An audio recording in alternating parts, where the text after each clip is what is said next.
Le long des côtes de Cuba, la vie suivait son cours comme elle l'avait toujours fait. Les feux crépitaient, les enfants riaient et les forêts murmuraient avec un calme qui n'avait jamais été troublé. Personne ne regardait l'horizon avec crainte, car personne ne savait encore qu'il y avait quoi que ce soit à craindre. Mais bien au-delà de la vue, fendant régulièrement cette même eau calme, d'étranges navires avançaient qui n'appartenaient pas à ce monde. Ils sont venus sans avertissement, sans pitié, transportant des hommes qui avaient faim de quelque chose que l'île ne comprenait pas encore. Un seul homme pressentit ce qui allait arriver. Hathaway l'avait déjà vu auparavant. La destruction, les villages en flammes, la cupidité qui transformait des étrangers en conquérants. Il avait fui une fois en portant ce souvenir avec lui. Mais cette fois, il n'y aurait pas de fuite, alors que le soleil déclinait et que l'île s'apprêtait à vivre une autre nuit paisible. Hathaway observait l'horizon lointain avec une tranquille certitude. Le monde dans lequel il vivait était sur le point de changer à jamais, et il serait le premier à s'y opposer. Hathaway n'était pas un homme ordinaire parmi les siens. Il était un chef, un leader dont l'autorité impliquait à la fois un poids politique et une responsabilité spirituelle au sein de la hiérarchie structurée de la société d'Aino. Parmi les Daino, le pouvoir n'était pas pris de force. Il était hérité, respecté et renforcé par la réputation, la sagesse et la capacité à protéger son peuple. Hathaway s'était élevé dans ce monde non seulement par sa naissance, mais aussi par la force de son caractère, gagnant la réputation d'un chef déterminé et perspicace. Hathaway était un Taino, membre d'un peuple autochtone présent dans la majeure partie des Antilles, dans la région des Caraïbes en Amérique. La spiritualité était centrée autour du culte des Émis, qui sont les esprits des ancêtres. Les Émis mineurs des Taïnos sont liés à la culture du manioc, au processus de la vie, à la création et à la mort. Dans cette société profondément spirituelle, un chef comme Hathaway était plus qu'un simple chef. Il était un gardien de l'équilibre, un homme censé se tenir entre son peuple et le chaos. Et lorsque les Espagnols sont arrivés, apportant avec eux une force comme ils n'en avaient jamais connue, Hathaway a vu son rôle se transformer de chef à résistant. Lorsque Christophe Colomb a débarqué pour la première fois sur les îles des Caraïbes en 1492, c'était les Daïnos. Des gens qui l'ont rencontré, des gens qu'il a décrits avec une sorte d'admiration distante, notant leur stature, leur grâce et l'ouverture avec laquelle ils accueillaient les étrangers. Pourtant, dès cette première rencontre, il les a appelés Indiens, une référence qui en est venue à englober tous les peuples autochtones de l'hémisphère occidental. Peu de temps après, cette même curiosité s'est transformée en désir de possession. Certains ont été emmenés de force de l'autre côté de l'océan jusqu'en Espagne, emportés comme preuve de la découverte, une première ombre de ce qui allait arriver. Lors de son deuxième voyage, le ton s'était durci pour devenir quelque chose de bien plus sombre. Un tribut était exigé des indigènes, de l'or si l'on en trouvait, du coton sinon. Et ceux qui ne parvenaient pas à satisfaire ces exigences impossibles étaient soumis à des punitions si brutales qu'elles semblaient appartenir à un tout autre monde. Des mains étaient tranchées, des vies éteintes non pas au combat, mais à titre d'avertissement. Ce n'étaient pas des actes facilement compris par les Daïnos, dont la vie avait longtemps été guidée par l'équilibre, le respect de leurs émis et un sens de l'ordre qui ne les préparait pas à une telle cruauté. Et pourtant, au sein de ce monde en déliquescence, la résistance commença à s'éveiller. C'est à cette époque troublée qu'Hathaway s'imposa non seulement comme un chef, mais comme quelque chose de plus rare encore, un homme qui voyait clairement ce que les autres peinaient encore à comprendre. Il avait été témoin de la destruction d'Hispaniola, avait vu à quelle vitesse la bonté était récompensée par la souffrance, et il choisit de ne pas rester et d'en être consumé. Rassemblant ceux qui voulaient le suivre, il s'enfuit à travers l'eau en pirogue, emportant avec lui non seulement son peuple, mais aussi un avertissement. Lorsqu'il atteignit Cuba, il découvrit une terre encore épargnée par ce qu'il avait fui, un endroit où la vie s'écoulait avec la même paisible certitude qu'Hispaniola avait autrefois connue.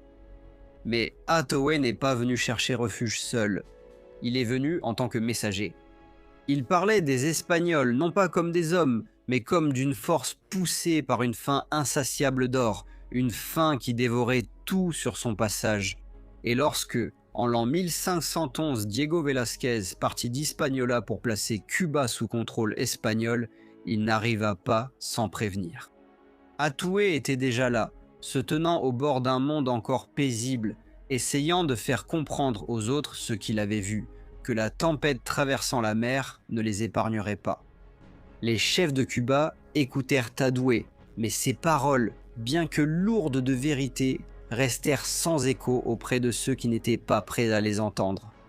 L'île n'avait pas encore connu ce qu'il avait vu. L'incendie des villages, la chute des chefs, la lente et impitoyable emprise d'un peuple qui n'était pas venu vivre parmi eux, mais pour les dominer, était encore inconnu de beaucoup. Ces avertissements ressemblaient aux craintes d'un homme longtemps poursuivi par des ombres. La vie à Cuba restait la même qu'elle l'avait été depuis des générations, si bien que peu de gens se rangèrent à ses côtés. Peu de gens choisirent de croire que l'horizon lui-même portait un danger. Mais Hathaway ne vacilla pas.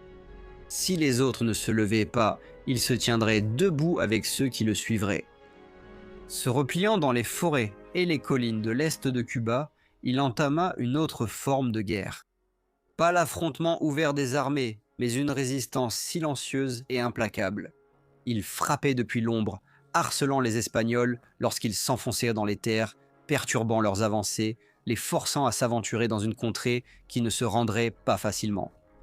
Pendant un temps, cela a fonctionné. Sa petite troupe connaissait le terrain, se déplaçait avec lui, disparaissait en son sein. Ils attaquaient rapidement et disparaissaient tout aussi vite. Et lors de ces rencontres soudaines, ils tuaient plusieurs soldats espagnols. Des hommes qui, jusqu'alors, se croyaient presque intouchables. Mais les Espagnols apprirent vite. Ils apportèrent avec eux non seulement l'acier et les chevaux, mais aussi des méthodes conçues pour briser la résistance. Ils lâchèrent des molosses dressés pour la guerre, des bêtes élevées pour traquer et déchirer les hommes, transformant les forêts en lieux de terreur. Pire encore, ils capturèrent des taïnos et leur arrachèrent ce qu'ils savaient, utilisant la torture comme un outil, transformant la peur en trahison. Petit à petit, l'espace dans lequel Hathaway pouvait se déplacer commença à se refermer. Finalement, Attu fut capturé, trahi par les siens. Attaché et amené devant ses ravisseurs, il n'eut droit qu'à bien peu de cérémonial. Son sort avait déjà été décidé. La mort, et pas une mort rapide, mais une mort destinée à être vue et retenue, pour servir d'avertissement à tous ceux qui pourraient encore résister. Ils l'ont attaché à un pieu. Alors que le bûcher était préparé, un prêtre espagnol s'est avancé, lui offrant ce qu'il croyait sans doute être de la miséricorde. Si Hathaway acceptait la foi chrétienne, lui dit-on, il pourrait encore sauver son âme et trouver le chemin du paradis. C'était un dernier appel, une ultime tentative de réclamer non seulement sa vie, mais aussi son esprit. Hathaway fit une pause, réfléchissant à ses paroles. Puis, avec une clarté qui transperça tout ce qu'on lui avait fait subir, il posa une question simple. Les Espagnols allaient-ils eux aussi dans ce paradis ? La réponse vint, simple et assurée. Oui, ils y allaient, et sur ce, Hathaway fit son choix. Il déclara que si de tels hommes se trouvaient au paradis, alors il n'en voulait pas. Il préférait aller en enfer, où il n'aurait plus à contempler une telle cruauté. Il n'y avait plus rien à dire après cela. Le feu fut allumé, et les flammes s'élevèrent autour de lui. Pourtant, dans cet acte final, toujours défiant, sans être brisé, Hathaway devint une légende. Il devint un symbole de résistance, un homme qui, même au seuil de la mort, refusa de céder devant des hommes qu'il considérait comme cruels. La mort d'Hathaway ne le réduisit pas au silence. Elle porta son nom bien au-delà des forêts où il s'était dressé, jusqu'à ce qu'il devienne quelque chose de plus grand que l'homme lui-même. Avec le temps, il fut reconnu comme le premier héros national de Cuba, non pas parce qu'il avait gagné, mais parce qu'il avait compris, et qu'il avait choisi de résister alors que la résistance semblait encore impossible.